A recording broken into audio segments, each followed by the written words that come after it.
पाल गुर्जर जी ने हालांकि कहा है कि अब तक हमारे यहाँ कभी जेसीबी नहीं आएगी अनंतपुर गांव में, लेकिन ये है कि हो सके उन पर ज़्यादा सरकार का दबाव हो, वो खुल के ना आ पा रहे हो। उन्होंने ये बोला है वैसे कि अगर जेसीबी आएगी तो सबसे पहले मैं खड़ा होऊंगा जेसीबी के सामने। एक बार समाधान करा दो, विधेयक पास होता हो, सुप्रीम कोर्ट को जो भी कमेटी बनाते हो, जैसे भी करते हो करा दो तुम। कोई इतनी बड़ी बात थोड़ी तुम्हारे लिए। मंत्री हो, तीसरी बार सांसद बने हो, तीसरी बार लगातार मंत्री बन रहे हो तुम केंद्र में, उसके बाद भी सांसद जी ना कभी रोक पाए ना अब रोक पाएंगे। उनकी कोई सरकार में बिल्कुल नहीं चलती, नाम के सांसद है, 3 बार बेफालतू में एमपी बन गए, अपनी पोस्ट छोड़ दो। ये 1300 साल पुराना गांव है, राजा अनंतपुर तोमर जी का बसाया हुआ गांव है। ये 1900 कुछ में फॉरेस्ट का नियम आया और ये गांव उससे पहले 1300 साल पुराना गांव है। ये गुर्जर कौम है, ये अभी सोई है, मरी ना है, अभी जिंदे हैं। ये तो थोड़े सो गए, अब जागे, आज थोड़े से जागे हैं। तो यहाँ तो लोग 600-700 साल से रह रहे हैं, हजारों सालों से रह रहे हैं। तो ये सरकार को नियम मानना चाहिए। ये सरकार कुछ नहीं है, अपनी मनचाही ढंगों से लोगों को परेशान कर रही है और उन माता बहनों को घर से निकाल कर बच्चों को बाहर कर रही है।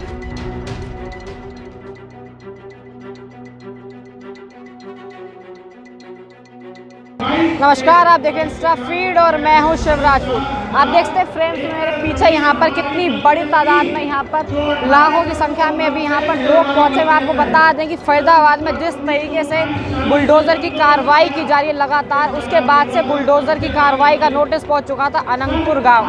इसके बाद में अनंतपुर गाँव को बचाने के लिए आज महापंचायत का निमंत्रण रखा गया। यहाँ पर महापंचायत बुलाई गई। आप देखते हैं यहाँ पर बड़े फ्रेंड्स हैं किस तरीके से बड़ी तादाद में यहाँ पर जितने लोग पहुँचे। मैं आपको बता दें कि बड़ी तादाद में लोगों के साथ साथ यहाँ पे देश भर से तमाम नेता भी पहुँचे हैं। साथ साथ दिल्ली में आम आदमी पार्टी ने भी इस आंदोलन को अपना समर्थन दिया है। वहीं किसान संयुक्त मोर्चा की तरफ से भी इसको अपना समर्थन दिया गया है। बात करते हैं यहाँ पर लोगों से, आखिर क्या कहना है लोगों का। भैया कहना यूँ चाहेंगे, भाजपा सरकार ने बिल्कुल हद कर रखी है। ये बिल्कुल भी गुर्जरों की हितैषी सरकार नहीं है। गुर्जरों ने मुगलों से लड़े, अंग्रेजों से लड़े, लेकिन आपने देखा होगा मीर भोज प्रकरण ले लो, ग्वालियर में हमारी एक मीर भोज जी की तस्वीर है, वो टीनों से ढकी हुई है। कहीं भी चले जाओ, ये जहाँ भी देखती है गुर्जरों पर अत्याचार करती है। इसलिए अब की बार गुर्जरों जो महापंचायत हुई है, इसको मैसेज बहुत दूर दूर तक जाएगा और सरकार है जो है अपने, इसमें सुप्रीम कोर्ट है भी, इसमें वापस फैसला बदलना पड़ेगा। अच्छा, सुप्रीम कोर्ट अपना फैसला बदलना पड़ेगा। सुप्रीम कोर्ट तो तब था ही नहीं, तब तो सुप्रीम कोर्ट भी नहीं थी, सरकार भी नहीं थी, तब से ये गाँव बसा हुआ। सुप्रीम कोर्ट थे जब, जिन तथ्यों के और उनके आधार पर 1939 का तो लाल डोरा बना हुआ अनंतपुर गांव का। क्या 1939 तक वो गांव की आबादी बढ़ी नहीं है? वहीं की वहीं है वो। इस महापंचायत में ये वो भी रखा जाएगा कि जो अनंतपुर का लाल डोरा है और चकबंदी निर्धारित की जाए। अच्छा, तो बात हो रही है कि नेताओं के लिए भी कहा जा रहा है कि नेता जो हैं वही साथ नहीं दे रहे। कृष्णपाल गुर्जर जी यहाँ के सांसद हैं, उन्हें अपने समाज के लिए काम नहीं कर रहे। लोग क्या कहना चाहिए? नहीं हो सके सरकार का उन पर दबाव होएगा। कृष्णपाल गुर्जर जी ने हालांकि कहा है कि अब तक हमारे यहाँ कभी जेसीबी नहीं आएगी अनंतपुर गाँव में, लेकिन ये है कि हो सके उन पर ज़्यादा सरकार का दबाव हो, वो खुल के ना आ पा रहे हो। उन्होंने ये बोला है वैसे कि अगर जेसीबी आएगी तो सबसे पहले मैं खड़ा होऊंगा जेसीबी के सामने। जिस तरीके से अभी हुआ, वहाँ पे घर टूटा जिस तरीके से अनंतपुर गाँव के अंदर, तो बात हो रही है उस समय कहाँ तक? उस समय ये तो एक बात तो बताओ, ये तो उन्हें पता होगा कि कृष्णपाल गुर्जर जी है, और भी नेता बीजेपी सरकार में गुर्जरों के, वे तो और भी। लेकिन सर मैं बताऊंगा, जो भी हमारे गुर्जरों के नेता हैं, उन्हें सरकार को खिलाफ विरोध करके सरकार का और इस मंच पे आना चाहिए और अपने गांव का साथ देना चाहिए। क्योंकि इस वोट ने भी कृष्णपाल गुर्जर को वोट दिया है। वो विधायक सांसद हैं, ये नहीं है कि वो बीजेपी के सांसद हैं, वो जनता के सांसद हैं। मैं तो यही कहूँगा कृष्णपाल गुर्जर जी से, उन्हें भी इस मंच पे आना चाहिए और गांव का साथ देना चाहिए। तो क्या लग रहा है फिर कब तक ये आप लोग करेंगे ऐसे ही लगातार, जब तक क्या मांगे रख के आए हैं लोग? इसी पंचायत के बाद जो भी फैसला लिखड़ेगा, इसके बाद जो है रूपरेखा तैयार की जाएगी। अगर आज ही सरकार की ओर खुलती हैं और वो सुप्रीम कोर्ट से बात करती हैं, अधिकारियों से बात करते हैं तो ठीक है, नहीं तो आगे की आंदोलन की रूपरेखा तैयार की जाएगी। गुर्जर कौम है, ये अभी सोई है, मरी ना है, अभी जिंदे हैं। ये तो थोड़े सो गए, अब जागे, आज थोड़े से जागे, आज थोड़े से जागे, ज़्यादा जाग जाएंगे तो अपने आप ही फैसला बदलवा देंगे सुप्रीम कोर्ट पर। केवल नाम के सांसद हैं, वोट के लिए आते हैं, वैसे नहीं आते। वह सांसद की कुर्सी भी छोड़नी चाहिए। वो एक बार गांव में आकर नहीं पटका कि जो घर टूट रहे हैं, 2 बार आदमी गए गांव के, उसी के पास गए, वो काय बात का सांसद है। तो बात तो वही कह रहे थे, उनका कहना था कि भैया अब नहीं चलेगा, हम आश्वासन दे रहे हैं। उन्होंने आश्वासन दिया था, उसके बाद भी घर तोड़ा गया है। जो जिस घर की वीडियो बार बार वायरल हो रही है वो वही घर था। उस घर की लेडीज को निकाला गया, टाइम नहीं देने दिया, सामान ऐसी छूट गया। जब कहाँ थे सांसद? तो क्या लग रहा है अब सांसद जी तब नहीं रोक पाए, अब रोक पाएंगे क्या? सांसद जी ना कभी रोक पाए ना अब रोक पाएंगे। उनकी कोई सरकार में बिल्कुल नहीं चलती, नाम के सांसद है, 3 बार बेफालतू में MP बन गए, अपनी पोस्ट छोड़ दो। और जेसीबी आएगी तब क्यों आओगे आगे? पहले ही समाधान कर दो इस चीज़ का। मतलब पहले बुलडोजर चलेगा तब मैं आगे सामने खड़ा हो जाऊंगा। भाला बाद में चलाना जरूरी है, बिना भाले के काम करा दो। जब घर टूट जाएंगे दोबारा बार बार घर टूटते रहेंगे, आश्वासन मिलते रहेंगे, उस चीज़ को समाधान थोड़ी है। एक बार समाधान करा दो, विधेयक पास होता हो, सुप्रीम कोर्ट को जो भी कमेटी बनाते हो, जैसे भी करते हो करा दो तुम।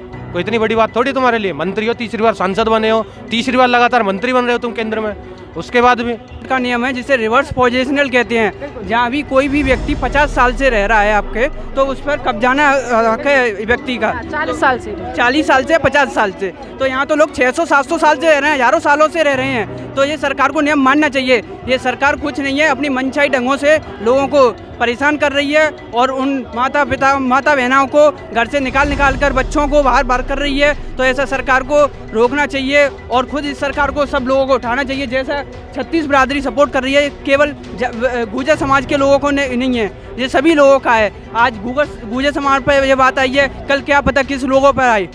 इसलिए सरकार को रोकना चाहिए और इस सरकार को जड़ से उखाड़ फेंकना चाहिए। सुप्रीम कोर्ट का आदेश है कि अरावली की श्रृंखलाएं को खाली करवाया जाए। जैसा कि आपको पता है, सुप्रीम कोर्ट का आदेश मान रहे हैं, हम मानते हैं। सुप्रीम कोर्ट का एक और आदेश है, जहां पर आदमी 50 वर्षों से रह रहा है तो उसका हक है कि उसे कब्जे का अधिकार है। 50 वर्ष से आदमी अगर ज़्यादा रहता है तो उसे सुप्रीम कोर्ट भी नहीं हटा सकता है। सुप्रीम कोर्ट का यह नियम खुद सुप्रीम कोर्ट ने लागू किया, सरकार उसको क्यों नहीं लागू करती? इसको क्यों अपने मनचाहे ढंग से कर रही है?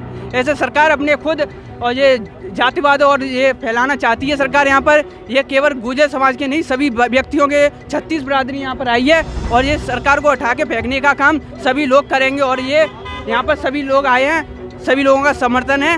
अच्छा, सांसद जी की ने भी आश्वासन दिया था, यकीन है सांसद जी की बात? भाई मैं तो बाहर से आया हूँ, मैं आगरा से आया हूँ, ये सांसद जी के बारे में नहीं पता है। आगरा से आप आए हैं? आगरा से आया हूँ मैं जी सर। ये टीम गगन यादव भैया हैं हमारे, अभी वो आने वाले हैं, जो IRO के राष्ट्रीय अध्यक्ष हैं, उनकी तरफ से हम लोग आए हुए हैं। हम आपसे एक ही बात कहना चाहते हैं, हमें सहारनपुर के और सहारनपुर का गुज्जर जहाँ भी गया इतिहास रचने का काम किया। दूसरी बात ये हम माननीय सुप्रीम कोर्ट का सम्मान करते हैं। सुप्रीम कोर्ट ने तो ये भी आदेश दिया था कि किसानों का गन्ना भुगतान 14 दिन के अंदर हो जाना चाहिए। क्या हमारा अनंतपुर गांव भी मिला? और दूसरी बात ये, जो ये पंचायत हो रही है, इस पंचायत का निर्णय हमारे बड़े लोग लेंगे,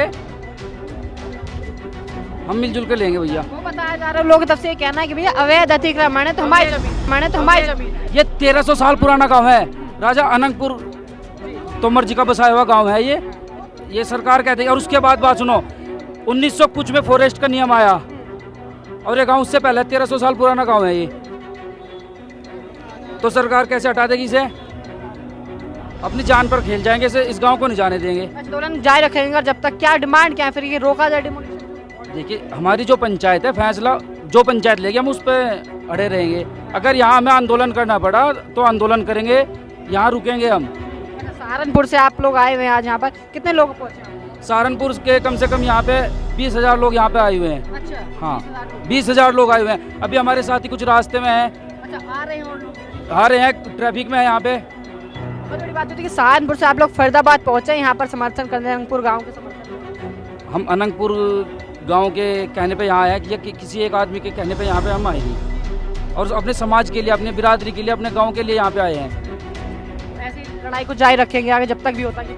हाँ, अगर पंचायत निर्णय लेगी कि आगे आंदोलन यहाँ पे करना है तो हम आंदोलन यही करेंगे। सर, क्या कहना चाहेंगे, जिस तरीके से बुलडोजर की कार्रवाई चल रही है लगातार, 1300 साल से भी पुराना गांव है अनंतपुर, उसके खिलाफ हम नोटिस जारी कर दिया, क्या कहेंगे?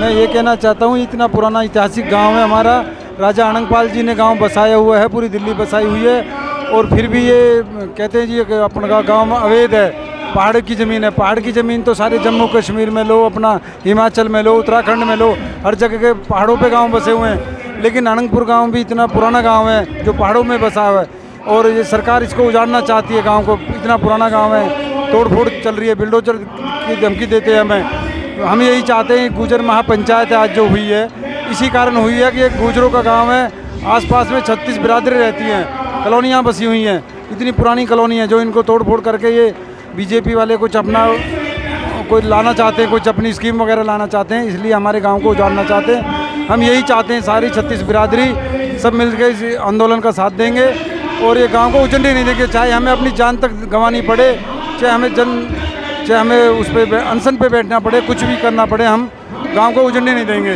यही हमारा कहना है। धन्यवाद। उनका कहना है कि उनकी ज़मीन है, सरकारी ज़मीन है, उस पर अतिक्रमण है। सरकारी ज़मीन नहीं है, ये हमारी अपनी प्रॉपर्टी है, पहाड़ की ज़मीन है, कोई सरकारी ज़मीन नहीं है। ये बेफालतू की बातें करते हैं। सरकारी ज़मीन है, सरकारी ज़मीन कुछ नहीं है, ये हमारी अपनी कब तक ऐसे धरना करते रहेंगे अगर नहीं बांधते वो लोग? जब तक हमको न्याय नहीं मिलेगा, लिखित में हमें कोर्ट से कुछ डॉक्यूमेंट्स नहीं मिलेंगे कि पहाड़ की ज़मीन है, आपकी अपनी ज़मीन है, आप इसमें रेजिडेंस जो बन गया वो बन गया, वो बंदा आगे बनाते रहेंगे। अच्छा, क्या डिमांड ये है कि अब इसको रोक दिया जाए, रिटर्न में दे दें आपको? रिटर्न में हमें कुछ लिख के सरकार की तरफ से मिलेगा तो हम इसको सोचने पे मजबूर हो फिर करेंगे।